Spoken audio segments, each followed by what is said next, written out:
Om Shanti, Om Shanti, welcome. Om Shanti.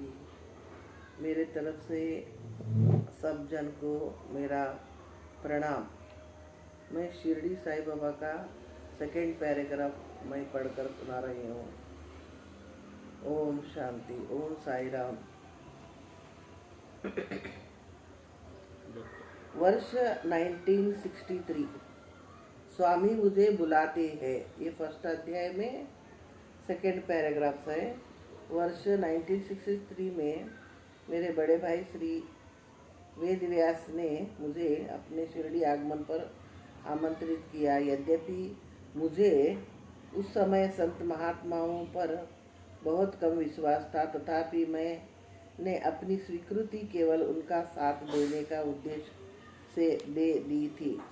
8 फरवरी को हम सूर्यास्त के समय शिरडी में पहुंचे और अब आरती के सम्मिलित होने के लिए सीधे समाधि के मंदिर गए। भक्तगणों की चेहरों पर उस पर संत के प्रति, जिसके आधी शताब्दी पूर्व ही अपना भौतिक शरीर त्याग दिया था, गहरी आस्था झलक रही थी।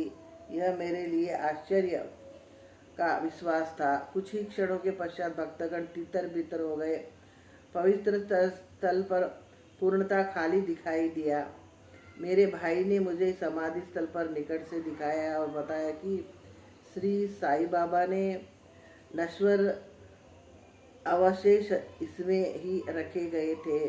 यह मेरा किसी समाधि को इतने निकट से देखने का प्रथम अवसर होने के कारण मुझे धक्का सा लगा। मेरी सर्वप्रथम प्रतिक्रिया इस बात पर कल्पना थी कि यह शरीर कितनी विरक्त अवस्था में होगा। समाधि के संग मरमरी ढांचे और दग्ध अवशेषों ने मुझे यह मानने के लिए बाध्य किया कि यह किसी सुगंध को जो बाहर निकाल सकती है रोकने के अभिप्राय की गई है। यह विचार घृणित था, वमनकारी था।